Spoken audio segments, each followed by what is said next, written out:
kami dari kelompok 3 akan menampilkan debat konstitusi legalitas pernikahan beda agama di Indonesia. Selamat menyaksikan. Assalamualaikum warahmatullahi wabarakatuh.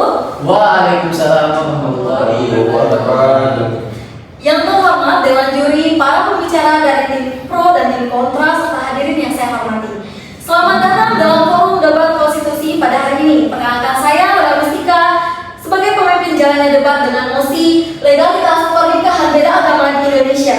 Ini adalah topik yang sangat kompleks dan menyentuh berbagai aspek fundamental dari bangsa kita, mulai dari konstitusi, hukum positif, nilai-nilai agama hingga hak asasi manusia. Untuk itu, mari kita persilakan kepada rekan-rekan tim pro dan tim kontra untuk memasuki ruangan yang telah disediakan.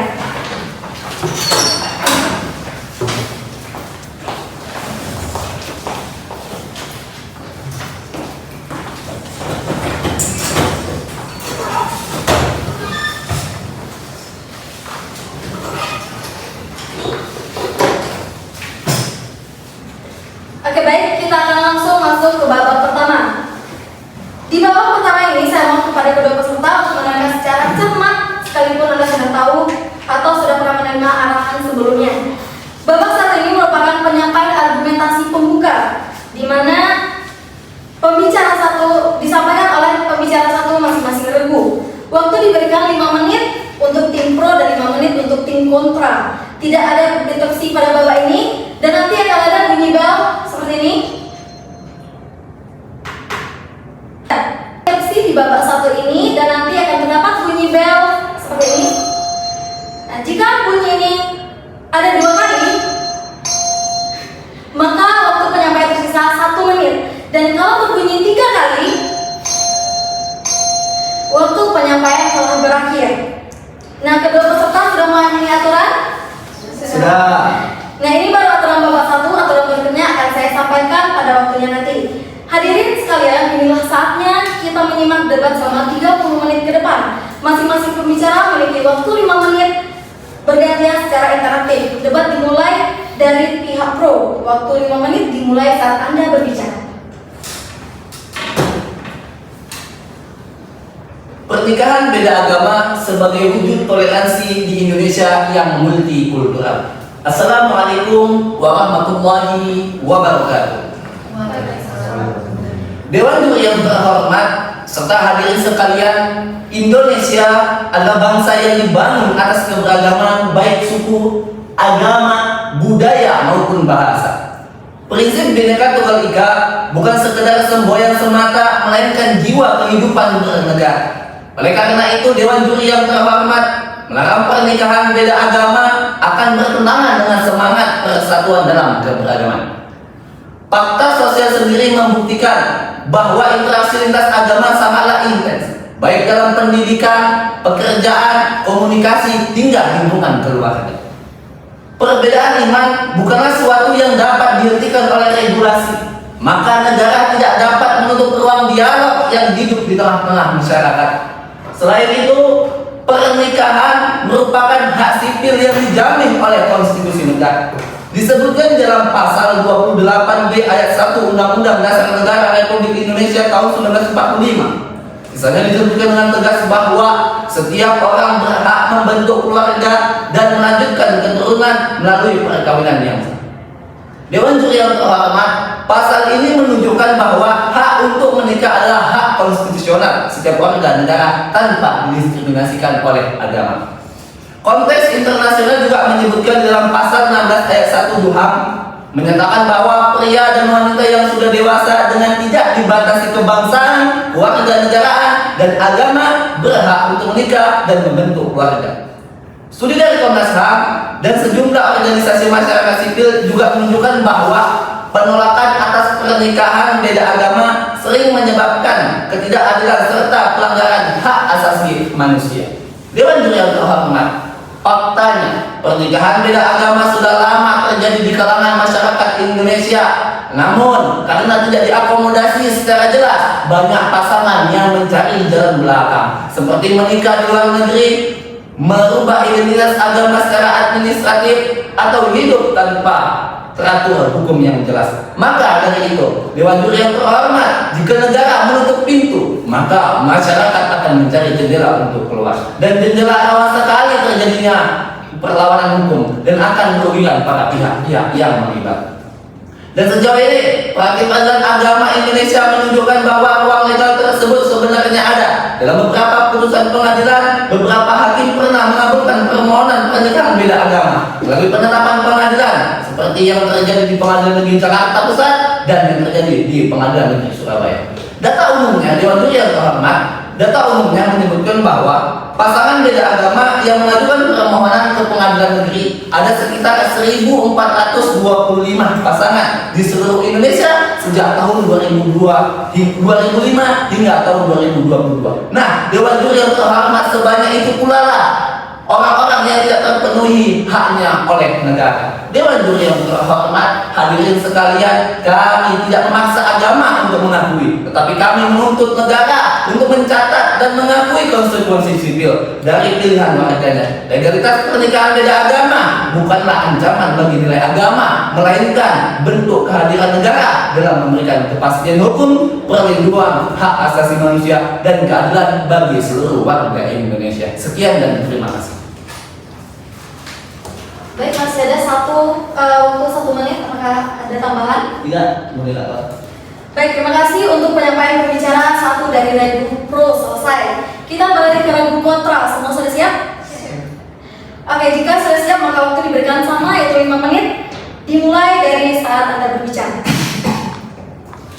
Melegalisasi pernikahan beda agama akan merusak fondasi hukum dan spiritual bangsa Indonesia. Assalamualaikum warahmatullahi wabarakatuh.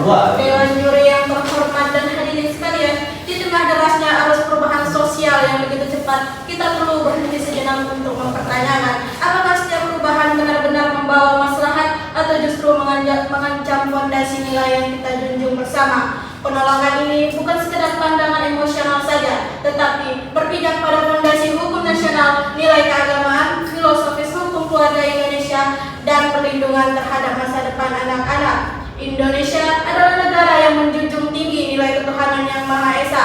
Hal ini tercermin di dalam hukum perkawinan kita pada pasal 29 ayat 1 dan ayat 2 Undang-Undang Dasar 1945 yang menegaskan bahwa negara berdasar atas ketuhanan yang Maha Esa dan mengakui kehidupan beragama. Hal ini menunjukkan bahwa nilai agama bukan sekedar urusan privat, melainkan menjadi fondasi dalam pembentukan hukum nasional. Undang-Undang Nomor 1 Tahun 1974 tentang perkawinan pada pasal 2 ayat 1 yang berbunyi dengan sangat jelas, perkawinan adalah sah apabila dilakukan menurut hukum masing-masing agamanya dan kepercayaannya itu. Dan hal ini menegaskan bahwa di Indonesia keabsahan perkawinan secara sipil tidak berdiri sendiri. Ia wajib didahulukan oleh keabsahan menurut agama. Jika sebuah perkawinan tidak diakui atau dilarang oleh salah satu agama yang dianut, maka secara hukum positif negara, perkawinan tersebut tidak sah untuk dicatatkan. Perkawinan di Indonesia adalah ikatan suci yang bersumber dari nilai ketuhanan sesuai sila pertama Pancasila. Hukum perkawinan harus menjamin nilai ketuhanan yang Maha Esa. Legalisasi ketidaksesuaian fundamental dalam rumah tangga akan merusak nilai sakral pada pernikahan itu sendiri.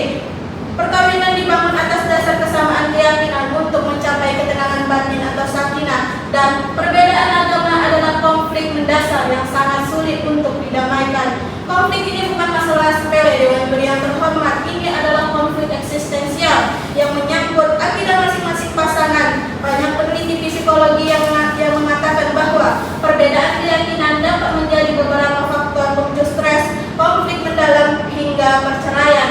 Pertanyaannya sekarang adalah, apakah negara rela melegalkan sesuatu yang sejak awal saja sudah berpotensi menghancurkan kedamaian rumah tangga? Dewan Juri yang terhormat, pernikahan bukan hanya soal suka sama suka.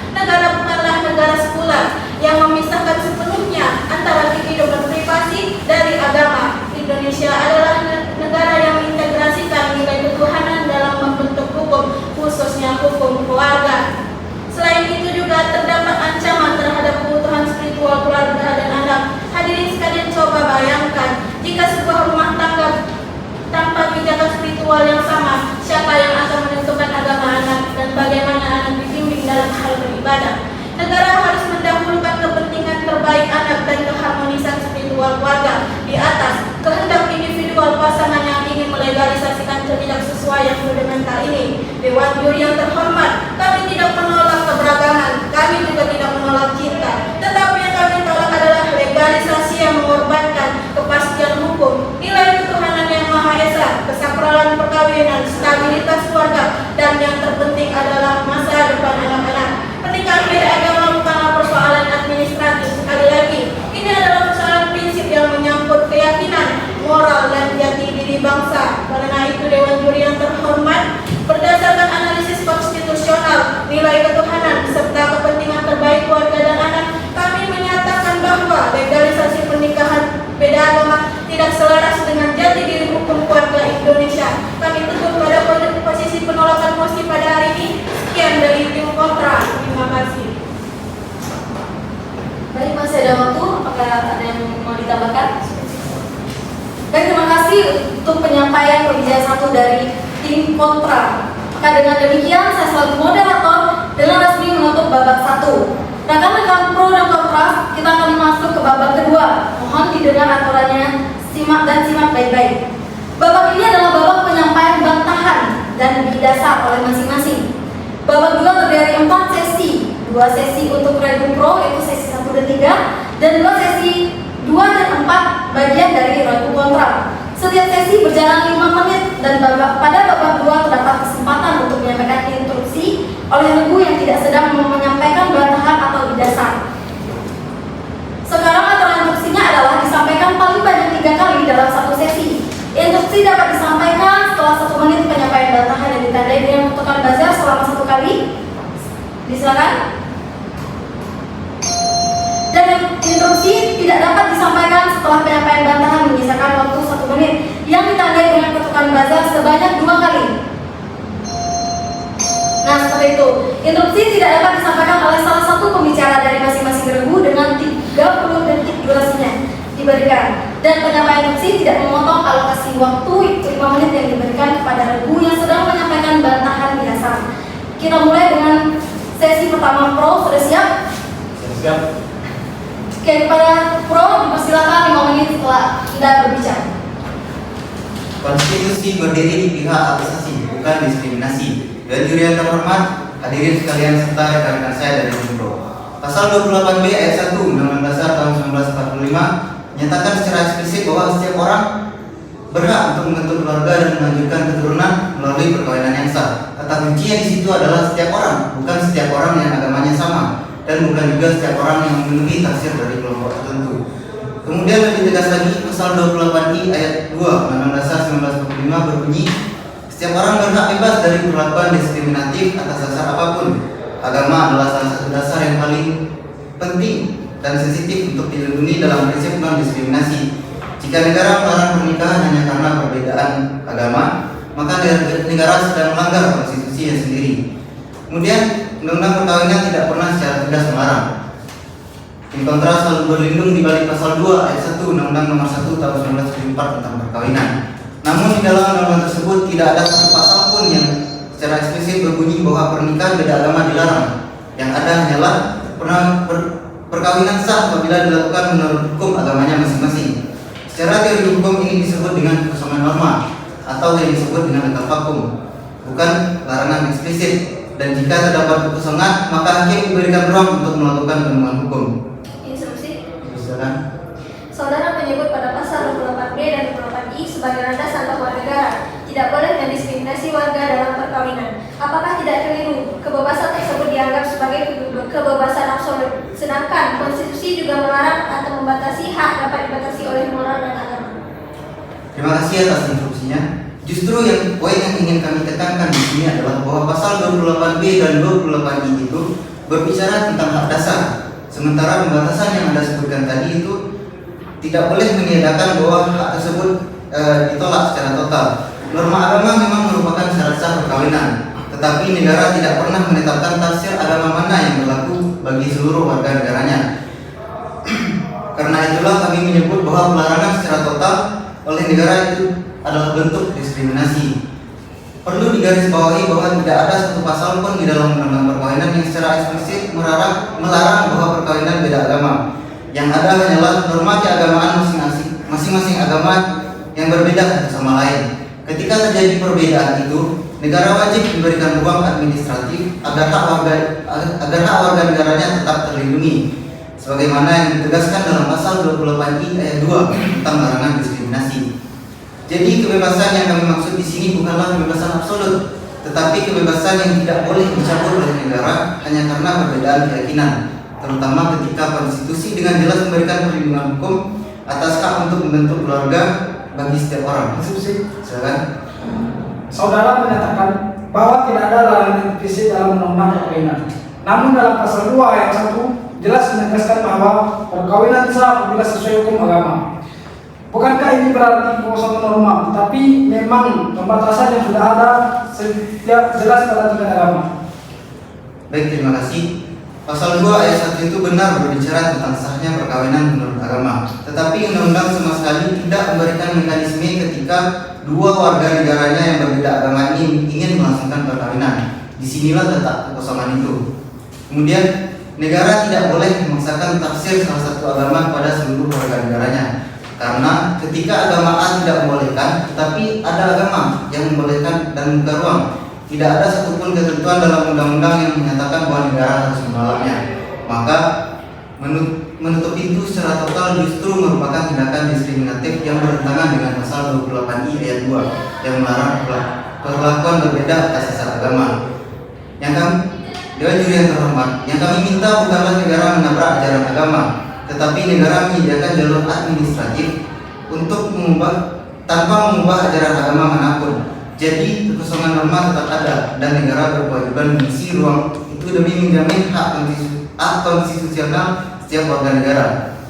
Dewan Juri yang terhormat, negara hanya diminta untuk mencatat, bukan mengubah agama. Kami tidak meminta gereja, masjid, vihara, dan pura untuk mengubah ajarannya. Kami tidak memaksa lembaga keagamaan. Kami meminta hanya negara hadir di ranah sipil dan negara mencatat secara administratif. Kemudian negara melindungi hak warga negaranya. Jika negara terus menutup pintu, maka warga akan mencari jalan belakang, dan jalan belakang ini selalu lebih berbahaya dari jalan resmi. Pertanyaannya sekarang hanya satu, apakah negara akan tetap terus menjadi penonton penderitaan warganya atau akhirnya berani berdiri sebagai pelindung hak konstitusional? Terima kasih.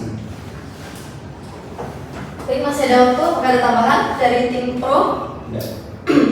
Baik, dapat dilihat ada bantahan yang berdasarkan pertanyaan bersih diambil oleh tim kontra dan memanfaatkan dua kesempatan yang diberikan. Nah, sejauh ini tidak ada aturan yang dilanggar, kita masih berada di dalam benar. Teman-teman sekalian, inilah waktunya kita mendengarkan sesi yang kedua dari pembicara kedua dari tim kontra. Apakah kontra sudah siap? Waktu 5 menit dimulai dari Anda berbicara. Dewan Juri yang terhormat, rekan tim pro serta hadirin sekalian, saya selaku pembicara dua tim kontra akan menyangga argumen tim pro. Kami melihat bahwa argumen mereka memiliki kekeliruan penafsiran hukum yang mengabaikan kerangka hukum yang telah mapan. Yang pertama, pada pasal 2 ayat 1 bukan kekosongan norma, tetapi pada dasar prinsip undang-undang hukum perkawinan. Tim pro menyebutkan bahwa undang-undang perkawinan tidak ada yang membicarakan atau melarang pernikahan beda agama secara eksplisit. Namun faktanya, pada pasal 2 ayat 1 ini berbunyi bahwa perkawinan adalah sah apabila dilakukan menurut hukum agamanya masing-masing. Pasal ini merupakan norma yang substantif, artinya negara tidak memberi ruang bagi perkawinan yang tidak memenuhi syarat agama. Negara hanya mencatat apa yang telah diakui sah oleh agamanya. Jika agama X dan agama Y tidak mensahkan perkawinan beda agama, maka negara tidak memiliki dasar hukum untuk mensahkan pernikahan mereka tersebut. Selain itu, jika memang pasal 2 ayat 1 ini dianggap menimbulkan kekeliruan atau kekosongan norma, maka jalur yang paling tepat itu adalah melalui revisi undang-undang atau pembentukan hukum pada legislator, bukan melalui putusan individu yang kemudian ditarik menjadi dasar perubahan norma nasional. Yang kedua, perlindungan hak asasi tidak dapat mengesampingkan tekanan sosial nilai agama serta ketertiban publik. Tim pro menggunakan argumen HAM. Memang benar, Indonesia itu mendukung dan menghormati HAM. Pada pasal 28J Undang-Undang 1945 menegaskan bahwa HAM dapat dibatasi untuk menghormati nilai agama serta ketertiban umum dan moral. Pernikahan beda agama bukan sekadar urusan dua individu. Ia menyangkut nasib pembinaan keluarga, penentuan agama anak, serta konflik-konflik internal yang akan terjadi antara dua keluarga. Oleh karena itu, negara berhak membatasi perkawinan yang berpotensi mengganggu ketertiban sosial. Terus ini mengatakan bahwa negara harus berpegang teguh pada aturan tertulis dan tidak boleh tunduk pada fenomena sosial. Namun, bukankah negara justru berkewajiban merespon dinamika masyarakat demi menegakkan prinsip keadilan dan kemanfaatan, bukan sekedar kepastian hukum yang kaku? Baik, terima kasih. Justru di sinilah letak kesalahpahaman tim pro. Memang benar, negara itu harus responsif. Namun, responsivitas tidak boleh mengabaikan tekanan yang telah mapan. Negara tidak bisa memberikan hukum yang atau solusi yang instan yang bertentangan dengan undang-undang hanya karena fenomena sosial berubah. Respon hukum harus mengikuti jalur konstitusional yang sah. Kemudian, prinsip negara bukan hanya keadilan ataupun kemanfaatan, tetapi juga kepastian dan konsistensi. Bila negara mensahkan atau mencatat pernikahan beda agama ini, maka yang akan hancur bukan hanya norma tersebut, juga kepercayaan masyarakat terhadap sistem norma tersebut. Jadi bukannya negara menolak untuk memberikan perlindungan, tetapi negara tidak boleh memberikan perlindungan semu yang bertentangan dengan hukum positif. Dan juga yang terhormat, tim pro menyatakan bahwa negara hanya diminta mencatat saja. Ini keliru. Jika negara mencatat perkawinan saja, artinya mereka mengakui kesahannya. Dan pengakuan itu hanya sah apabila diberikan syarat hukum terpenuhi. Jika Indonesia bukan negara sekuler sepenuhnya, hubungan agama dengan negara itu bersifat integral. Jika negara mensahkan perkawinan beda agama, berarti Indonesia secara tidak sengaja telah menabrak undang-undang perkawinan yang mereka buat sendiri. Nah, Indonesia adalah negara yang bukan hampa nilai. Pada pasal 29 dapat kita lihat negara berdasarkan ketuhanan yang Maha Esa. Ini bukan sekedar slogan, tetapi fondasi dalam pembentukan hukum nasional, khususnya pada hukum keluarga. Juga terdapat pada pasal 29 ayat 4, negara menghormati hukum agama sebagai sistem hukum yang normatif. Kondisi tersebut berpotensi menempatkan negara dalam posisi yang tidak selaras dengan prinsip dasar konstitusional. Instruksi. Apakah tim kontra memiliki data valid untuk menunjukkan bahwa anak dari pernikahan beda agama selalu mengalami krisis identitas dibandingkan dengan anak pernikahan sesama agama yang broken home? Ini adalah dugaan sosiologis. Dugaan ataupun tidak, potensi risiko atas pernikahan beda agama itu jauh lebih tinggi daripada pernikahan sesama agama. Benteng spiritual itu sudah kuat, tetapi dalam beda agama, fondasi spiritual sangat rapuh dari awal. Maka dari itulah negara berkewajiban mencegah potensi kerusakannya keluarga. Sekian dari tim kontra. Baik, masih ada waktu akan ada tambahan dari tim kontra. Baik, terima kasih saya ucapkan kepada pembicara kedua dari tim pro dan tim kontra. Saya bisa merasakan kita semua teredukasi penuh dan semangat antusiasme yang menular dari tim pro dan tim kontra. Masih di babak yang kedua dan kali ini kita masuki sesi ketiga yang akan disampaikan oleh tim pro. Apakah ada peraturan yang perlu saya ulang? Tidak. Semua sudah jelas aturan dan persiapan untuk menerima instruksi dari tim lawan. 5 menit waktunya dimulai dari saat Anda berbicara. Silakan. Yang terhormat Dewan Juri, rekan tim kontra serta hadirin sekalian. Pertama-tama kami menegaskan bahwa argumentasi kami disampaikan dalam kerangka ilmiah dan konstitusional tanpa bermaksud menyinggung nilai keagamaan manapun. Fokus kami adalah kepastian hukum dan perlindungan hak warga negara. Saya akan menanggapi langsung argumen pembicara kedua tim kontra yang menyatakan bahwa pemisah agama dan administrasi bertentangan dengan sistem hukum Indonesia. Negara hukum tidak boleh menyerahkan hak sipil sepenuhnya pada tafsir agama. Dewan Juri yang terhormat, tim kontra menyatakan bahwa karena pasal 2 ayat 1 Undang-Undang Perkawinan mensyaratkan hukum agama, maka negara tidak boleh memberi pengakuan administratif. Namun dalam teori negara hukum modern, negara tidak boleh mengabaikan hak sipil warganya hanya karena perbedaan tafsir keagamaan. Pasal 1 ayat 3 Undang-Undang 1945 menegaskan bahwa negara Indonesia adalah negara hukum. Negara hukum berarti hak warga negara dilindungi oleh norma tertulis, bukan dikosongkan, bukan dibukukan. Instruksi, silakan. Jika negara tetap memberikan pengakuan administrasi atas perkawinan yang secara agama tidak sah, bukankah itu berarti negara menciptakan dualisme hukum dan mengikis otoritas norma pada sila pertama? Terima kasih atas instruksinya.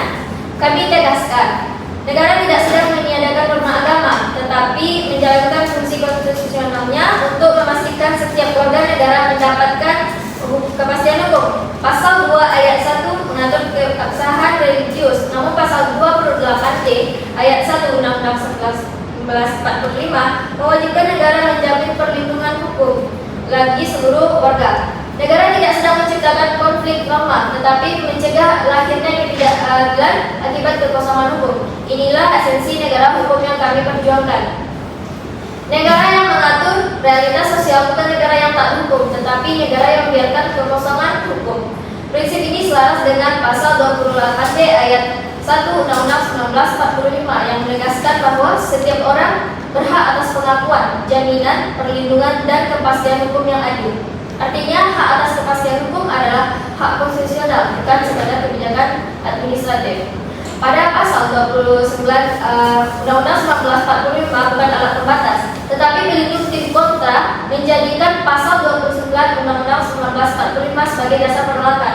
Namun sekadar akademis, pasal ini tidak dimaknai sebagai alat pembatas hak, melainkan jaminan kebebasan beragama. Negara tidak boleh memaksa tafsir agama tertentu menjadi tafsir negara. Dalam negara Pancasila, negara menghormati agama, tapi tidak merebutkan diri ke dalam satu tafsir normatif keagamaan.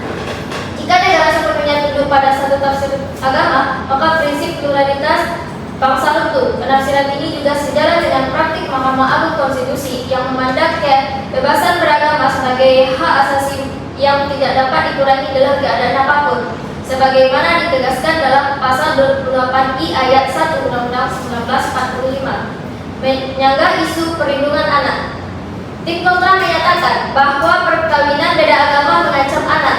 Namun secara objektif yang paling berbahaya bagi anak bukan perbedaan agama orang tua, tetapi ketidakjelasan status hukum, ketiadaan perlindungan hukum, stigma sosial akibat negara menolak mencatat. Siap, silakan. Tim Pro menyederhanakan persoalan ini menyatakan bahwa masyarakat utama anak adalah administrasi umum. Nah, jika negara memiliki pengakuan administrasi, apakah itu tidak berarti negara turut melegitimasi struktur keluarga yang secara moral dan kultural masih diperdebatkan dalam masyarakat? Terima kasih instruksinya. Justru karena persoalan ini kompleks secara sosial dan psikologis, negara tidak boleh memilih untuk absen. Negara tidak diciptakan untuk menghakimi pilihan hidup warga, melainkan untuk melindungi mereka dari kerentanan akibat ketidakpastian hukum. Pengakuan administratif bukan legitimasi moral, melainkan perlindungan konstitusional agar anak dan keluarga tidak menjadi korban dari kekosongan hukum. Undang-Undang 23 tahun 2002 dibentuk Undang-Undang Nomor 35 tahun 2014 tentang perlindungan anak justru menegaskan anak berhak atas identitas hukum, akta kelahiran, perlindungan negara. Pertanyaannya, siapa yang merampas hak itu? Orang tuanya atau negara yang menolak mencatat? Pemisahan agama dan administrasi bukan segregasi. Dewan Juri yang terhormat, kami luruskan satu hal penting. Tim Pro tidak mendorong negara menjadi sekuler. Yang kami dorong adalah negara menjalankan fungsi administratifnya, negara mencampuri keyakinan pribadi tanpa menafsirkan iman. Negara tetap netral. Negara tetap netral. Inilah keseimbangan konstitusional. Serangan balik atas klaim merusak filosofi bangsa. Tim kontra menyatakan bahwa pengakuan administratif merusak filosofi bangsa. Namun apakah filosofi bangsa kita adalah membiarkan warga negara tetap hidup tanpa perlindungan hukum, ataukah menghadirkan negara ketika rakyatnya membutuhkan perlindungan? Pancasila berbicara tentang kemanusiaan yang adil dan beradab, bukan kemanusiaan yang dibiarkan tanpa status. Sekian, terima kasih. Baik, selesai bahasan dari tim Pro di babak yang kedua. Inilah saatnya babak yang kedua sesi keempat, di mana Ragu Kontra akan menyampaikan bantahan atas penjelasan yang disampaikan oleh tim Pro dalam sesi 1. Kita akan mendengarkan pembicara ketiga dari tim Kontra. Sudah siap? Baik, waktunya 5 menit dimulai dari Anda berbicara. Dewan Juri yang terhormat, rekan tim Pro serta hadirin sekalian. Sebagai pembicaraan terakhir dari tim Kontra, izinkan saya menegaskan satu hal penting. Bagi persoalan perkawinan dari agama ini bukan sekedar soal setuju atau tidak setuju, melainkan soal kemana arah hukum Indonesia akan berlaku. Tim Pro berkali-kali menyampaikan bahwa negara hukum harus mengikuti realitas sosial. Kami sepakat bahwa hukum harus responsif. Namun dalam negara hukum yang menjadi pijakan utama bukan hanya realitas, tapi struktur norma yang sah dan konstitusional. Pasal 29 ayat 1 Undang-Undang Pasal 1945 dengan sangat jelas menyatakan bahwa negara kita berdasar atas ketuhanan yang Maha Esa. Ini bukan sekedar simbol, tapi fondasi dalam bentuk hukum, termasuk dalam perkawinan. Artinya, sejak awal Indonesia tidak memisahkan agama dari hukum keluarga. Pro menyatakan bahwa pasal 29 bukan alat pembatas, melainkan perlindungan. Namun, mari kita lihat konstitusi secara utuh pasal 8 Undang-Undang Dasar 1945 secara eksplisit menyatakan bahwa pelaksanaan hak asasi dapat dibatasi dengan menghormati nilai agama, moral, dan ketertiban umum. Jadi, dalam sistem kita memang hak memang terjamin, tapi tidak bersifat secara absolut. Ya, semoga. Kontra mengatakan bahwa pasal 29 Undang-Undang Dasar 1945 hanya menjamin kebebasan beragama. Namun pasal 28C ayat 2 Undang-Undang Dasar 1945 dengan jelas memperbolehkan pembatasan hak demi nilai agama, moral, dan ketertiban umum. MK melalui putusan nomor 68 tahun 2014 juga menegaskan bahwa keabsahan perkawinan harus sesuai dengan hukum agama. Jadi atas dasar apa tim kontra ingin mengabarkan dasar-dasar tersebut? Terima kasih atas instruksi. Kami tidak mengabaikan institusi maupun putusan Mahkamah Konstitusi. Yang kami dorong bukan penghapusan peran agama, melainkan pemisahan yang tegas antara keabsahan agama, dewan, dan kewajiban negara memberi perlindungan. Pemisahan yang tegas antara keabsahan agama dan kewajiban negara memberi perlindungan hukum. Pasal 8 dia memang mengatur pembatasan, tapi pembatasan itu tidak boleh digunakan untuk menghilangkan hak sipil warga negara. Negara tidak menggeser hukum agama, tetapi hanya untuk mencegah warga negara, terutama anak, menjadi korban persoalan hukum. Dewan Juri yang terhormat bagi ahli bijaksana. Mari kita bicara soal isu hukum. Pasal 2 ayat 1 Undang-Undang Nomor 1 Tahun 1974 tentang perkawinan menyebutkan bahwa perkawinan sah apabila dilakukan menurut hukum agama masing-masing. Ini bukan sekedar aturan teknis. Ini adalah dasar hukum perkawinan Indonesia. Artinya begini, negara juga tidak peduli. Justru negara memilih untuk menghormati hukum agama sebagai fondasi sah atau tidaknya suatu perkawinan. Indonesia menganut sistem religius blasphemy, bukan sistem sekuler hukum. Selain itu, Mahkamah Konstitusi melalui putusan nomor 68 secara tegas menolak permohonan yang ingin membuka ruang legalisasi perkawinan beragama. Dalam putusannya, Mahkamah menegaskan bahwa keabsahan perkawinan Indonesia tidak dapat dilepaskan dari hukum agama juga. Undang-Undang Nomor 23 Tahun 2006, Undang-Undang Nomor 24 Tahun 2013 tentang administrasi kependudukan menegaskan bahwa negara hanya mencatat peristiwa hukum yang sah menurut peraturan perundang-undangan. Hal ini diperkuat oleh PP Nomor 9 Tahun 1975 yang menempatkan sahnya perkawinan menurut agama sebagai persyaratan pencatatan sipil, bahkan dalam rumah ranah hukum Islam. Instruksi Presiden Nomor 1 Tahun 2001 tentang regulasi hukum Islam cara eksplisit melarang perkawinan beda agama ini. Instruksi. Ya, silakan. Jika undang-undang hanya memperbolehkan negara mencatat peristiwa hukum yang sah dan peraturan pemerintah nomor 9 tahun 1975 mensyaratkan sahnya perkawinan menurut agama sebelum pencatatan, lalu atas dasar apa negara boleh mencatat perkawinan yang tidak sah secara agama tanpa melanggar asas legalitas? Terima kasih atas instruksi. Negara tidak melanggar asas legalitas karena mencatat kebijaksanaan agama, melainkan realitas sosial hukum. Dalam artinya, hukum administrasi berfungsi memberikan perlindungan kepada hukum, bukan mengambil alih kewenangan agama. Pencatatan tidak selalu berarti legitimasi agama, tapi merupakan mekanisme negara untuk melindungi hak-hak yang data, terutama bagi anak dan pasangan. Oleh karena itu, pencatatan tidak otomatis melanggar asas legalitas, melainkan menjamin perlindungan hukum. Prinsip interest of the child bukan hanya tentang terakhir, tapi juga mengikuti stabilitas psikologis, kejelasan identitas, dan pembinaan moral. Undang-undang perlindungan bukan hanya bicara dokumen, tapi bicara tentang tumbuh kembang yang sehat secara sosial dan spiritual. Dewan Juri yang terhormat dan berada di dasar. Tim Pro mengatakan negara harus netral, namun dalam konteks Indonesia netral bukan berarti misalnya diri. Netral berarti menghormati peran agama dalam kehidupan hukum masyarakat. Indonesia bukan negara sudah bumi. Sejak awal hubungan agama dengan negara bersifat terbuka.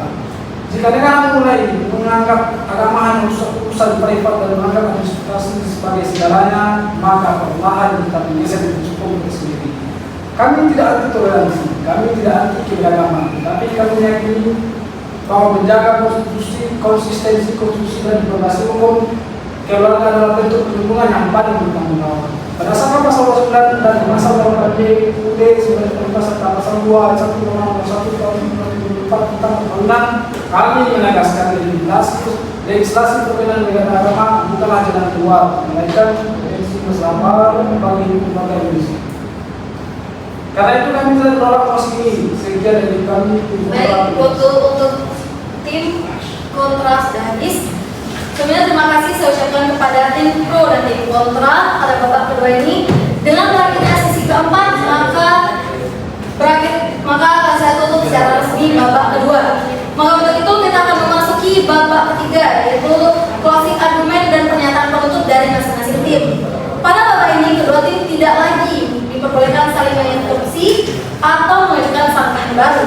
Setiap tim hanya akan menyampaikan rangkuman posisi, penegasan sikap, serta argumentasi inti yang ingin mereka titipkan sebagai pemikiran akhir kepada dewan juri. Babak ini adalah kesempatan terakhir bagi masing-masing tim untuk menunjukkan ketajaman analisis, koherensi logika dan kekuatan prinsip yang mereka pegang selama perdebatan. Dengan demikian kita dengarkan closing argument dari tim pro terlebih dahulu. Apakah tim pro sudah siap?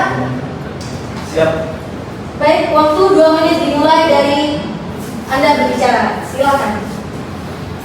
Baik, Dewan Juri yang terhormat dan hadirin sekalian, sejak awal kami tim pro berpendapat bahwa negara wajib melegalisasikan pernikahan beda agama. Guna apa? Yaitu untuk memenuhi hak konstitusional warga negara Indonesia. Sebenarnya sederhana dan singkat saja. Inti daripada perdebatan kita hari ini adalah apakah negara hadir untuk melindungi warga negaranya, atau negara justru membiarkan mereka hidup dengan dalam ketidakjelasan hukum.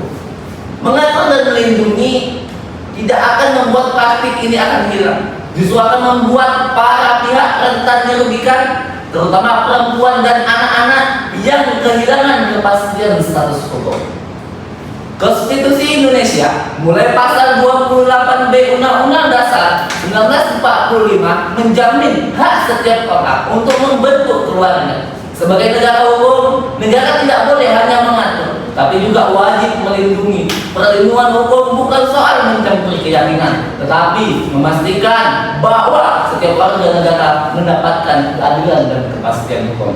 Dewan Juri yang terhormat, karena ini kami meyakini bahwa negara harus hadir untuk memberi perlindungan hukum bagi perkawinan beda agama. Maka dalam konteks ini, dalam mosi ini, kami tim pro sepakat ataupun setuju bahwasanya Indonesia untuk melegalisasikan pernikahan beda agama. Sekian dan terima kasih. Oke, baik, terima kasih kepada tim pro yang telah menyampaikan closing argumennya. Apakah masih ada tambahan? Oke, cukup. Untuk itu kepada tim kontra, waktu dan kesempatan kami persilahkan. Setelahnya melakukan closing statement 2 menit dimulai saat Anda berbicara. Dewan Juri yang terhormat dan hadirin sekalian, kami tim kontra berpegang teguh pada prinsip bahwa perkawinan adalah ikatan yang sakral dan hanya dapat dianggap sah apabila dilakukan menurut agama masing-masing, sebagaimana yang dimaksudkan dalam pasal 2 ayat 1 Undang-Undang Nomor 1 Tahun 1974. Karena Indonesia adalah negara yang berlandaskan ketuhanan yang Maha Esa, sehingga hukum sipil tidak boleh bertentangan dengan nilai agama yang hidup di dalam masyarakat tersebut, termasuk fatwa yang melarang pernikahan beda agama. Dewan Juri yang terhormat dan hadirin sekalian, penolakan ini juga didasarkan pada kekhawatiran terhadap dampak sosial dan kesejahteraan spiritual anak yang berpotensi mengalami krisis identitas dan konflik keyakinan akibat tidak adanya kesatuan fondasi iman dalam rumah tangga. Sebab bagi kami, melegalkan perkawinan beda agama sama artinya dengan mereduksi nilai sakral perkawinan hanya sekedar untuk kontrak perdata saja. Perdebatan ini bukan semata soal kebebasan individu,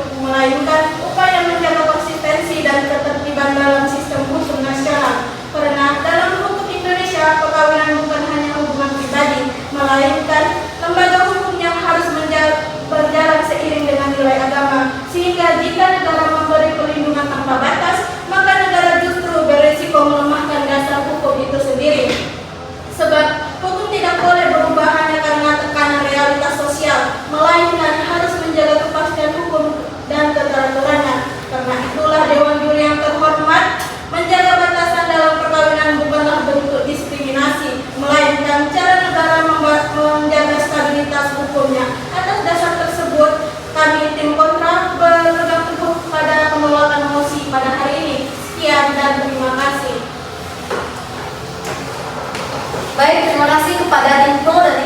sudah menyampaikan closing statement, kita telah mendengar berbagai argumentasi mendalam dari kedua belah pihak. Tim pro telah menyampaikan perspektif tentang hak asasi manusia, kebebasan beragama, dan perlindungan konstitusional terhadap hak pembentuk keluarga. Sementara tim kontra telah menghadirkan argumen tentang perlindungan nilai-nilai agama, harmonisasi hukum positif dengan hukum agama, dan pertimbangan dampak sosial. Debat hari ini menunjukkan bahwa isu legalitas pernikahan beda agama di Indonesia adalah persoalan kompleks yang memerlukan pertimbangan matang dari berbagai dimensi, baik itu konstitusional, yuridis, teologis, dan sosiologis. Kepada kedua tim saya ucapkan terima kasih atas dedikasi dan kemampuan berargumen yang luar biasa. Sekarang saya serahkan kepada Dewan Juri untuk melakukan penilaian. Dan kepada hadirin terima kasih atas perhatian dan partisipasi Anda. Semoga debat ini memberikan pemahaman yang lebih mendalam tentang kompleksitas isu ini dalam konteks kehidupan berbangsa dan bernegara. Saya sebagai moderator pada hari ini pamit undur diri. Wassalamualaikum warahmatullahi wabarakatuh. Waalaikumsalam.